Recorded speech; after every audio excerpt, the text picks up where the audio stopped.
Ok, donc c'est Jean qui me propose de parler d'un livre que j'ai lu 2 fois. Un livre qui est génial qui s'appelle Improvisation et théâtre de Chris Johnston, qui a été publié, traduit en français, qui est à la base en anglais et qui est donc un livre qui a été écrit par un grand metteur en scène qui s'appelle Chris Johnston, qui donnait des cours à la base pour des comédiens de théâtre et qui est progressivement venu à l'improvisation. Et ce livre est génial, pour moi ça a été vraiment un déclic, le deuxième déclic en termes de livre après le traité de la peinture de Léonard de Vinci, mais bon, c'est pas le sujet de la conversation. Et Impro en fait est un livre qui parle de pédagogie, de théâtre d'improvisation, de compétences narratives et de lâcher prise en fait. Donc Johnston c'était un professeur de théâtre qui est venu progressivement à l'improvisation. Il était en fait professeur auprès d'enfants à la base et il s'est rendu compte de pas mal de choses chez les enfants au niveau de la spontanéité, au niveau de leur embrigadement lié à l'éducation et c'est très intéressant. Progressivement il a mis en place une pensée autour justement de ce lâcher prise. Il a été influencé par un professeur de dessin, un professeur d'art plastique qui leur faisait faire un peu tout et n'importe quoi où ils se retrouvaient face à eux-mêmes en fait. Et ça l'a beaucoup marqué Johnston et par la suite il a fait travailler ses comédiens donc dans des grandes institutions anglaises, le Royal Theatre of London, donc vraiment des comédiens avec des formations solides, des acteurs shakespeariens, enfin de grands comédiens quoi. Et il leur a fait travailler justement sur cette acceptation du travail sur l'ego qui est amené par l'improvisation. Et moi ça m'a changé parce que je faisais de l'improvisation vraiment dans un style match, cabaret, et qui me plaisait beaucoup. C'était ce pourquoi j'étais allé vers l'improvisation. D'ailleurs, ce côté liberté, absurde, et voilà, ça m'avait vraiment parlé. Mais il manquait peut-être une touche de sincérité que j'ai découvert via Johnston, et qui a donc son bouquin en gros il est divisé en 4 parties. Une première partie où il parle de la spontanéité, une autre où il parle du lâcher prise, de la construction de l'histoire, une autre dont j'ai oublié le thème qui me reviendra peut-être, et une dernière sur le masque, sur le transmasque, sur le fait d'atteindre la transe, être vraiment dans l'instant présent via la pratique du masque. Donc ça c'est quelque chose qu'il a développé, qui est propre à lui-même, que j'ai déjà expérimenté, qui est une expérience extrêmement forte en tant qu'être humain en fait.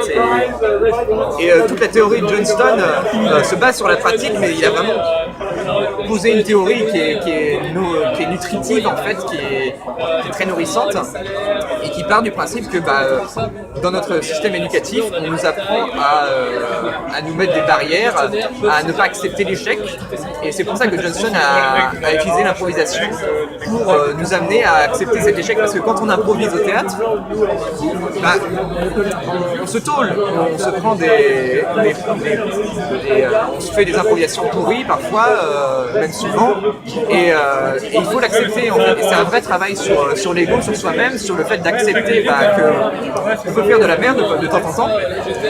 Et l'improvisation selon Johnston axe selon moi là-dessus, et il a inventé pas mal d'exercices qui sont repris maintenant en improvisation, qui sont des exercices canoniques comme un mot à la fois, un exercice tout simple qui peut être utilisé mais d'une centaine de manières, qui est extrêmement riche. Cet exercice en fait c'est très simple, on prend 2 joueurs, 2 comédiens, on les fait monter sur scène et on leur dit vous allez raconter une histoire en disant un mot à la fois. Et donc en fait ça force les comédiens à s'écouter eux-mêmes, à être vraiment dans l'instant présent, parce que quand tu fais l'improvisation, tu ne sais pas ce que va dire l'autre. Donc forcément, je suis dans les voix, enfin tu sais pas du tout où ça va aller. Donc, et c'est vraiment intéressant parce que tu retrouves des bases qui sont hyper intéressante pour le développement personnel, ne serait-ce que l'écoute de l'autre, l'écoute de soi, sentir où est-ce qu'on est à l'aise, où est-ce qu'on n'est pas à l'aise, qu'est-ce qui nous fait, qu'est-ce qui nous pousse, qu'est-ce qui nous donne envie, qu'est-ce qui nous donne pas envie.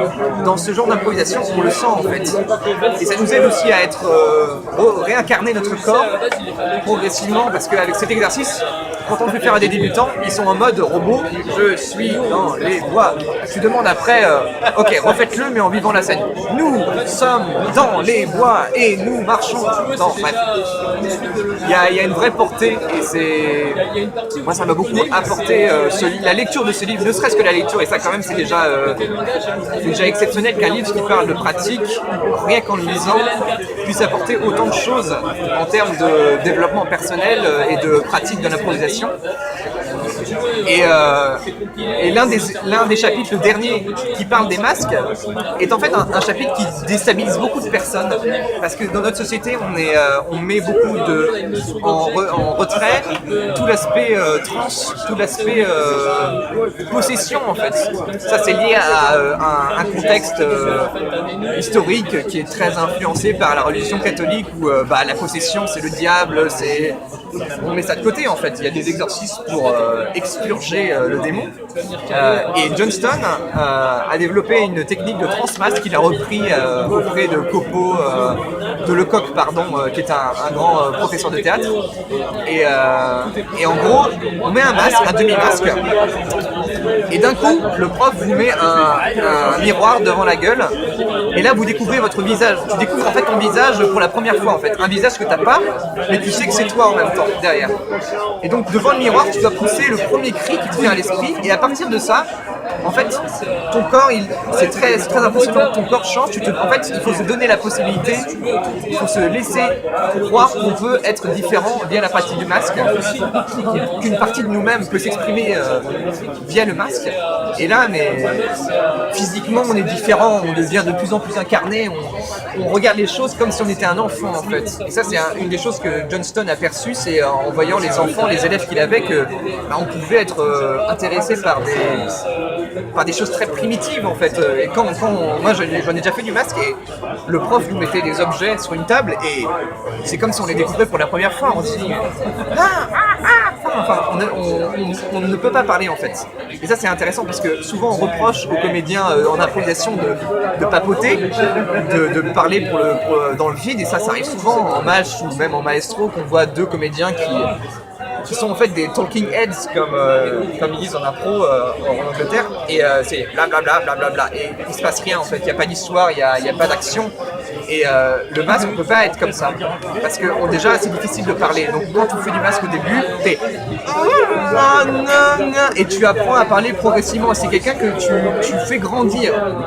Et moi ça m'a énormément ouvert, ça m'a ouvert beaucoup de perspectives.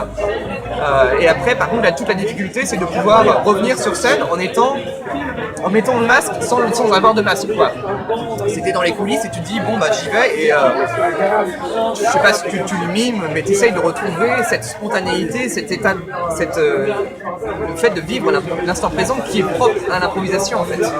Parce que dès qu'il y a des répétitions, on n'est plus dans l'improvisation et c'est pour ça que il y a des formats qui me semblent sont plus proches à la prolix, qui sont plus propices à la répétition, et j'en ai souvent vu dans le match, dans le maestro qui est un format qui a été inventé par Johnston, ça arrive aussi mais moins souvent parce que les comédiens sont vraiment amenés à être dans l'entraide parce que donc, en fait j'explique rapidement le format du maestro.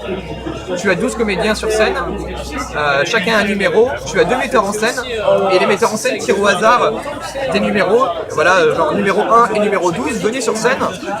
Numéro 1, vous êtes le père de numéro 12, numéro 12, vous revenez de prison et la scène démarre. Et les joueurs n'ont pas de caucus, de temps de réflexion, c'est ce qu'on appelle ça le caucus en match, c'est le temps de réflexion qu'on a avant pour fixer la trame de l'histoire. Donc en fait ça démarre tout de suite. Et en fait ce format, donc les comédiens sont notés ensuite, la scène est notée par le public et au fur et à mesure il ne reste que les comédiens qui ont les scores les plus élevés. Et vu que les comédiens partagent le score, tu ne peux pas vouloir être meilleur que l'autre, tu partages la scène, donc tout le monde est responsable.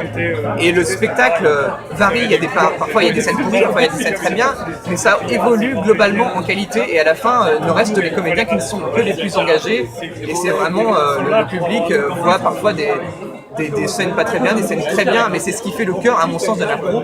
Parce que si tout est parfait, c'est plus de l'improvisation en fait. Et voilà, Johnson, pour moi, ça a été une révélation pour ça.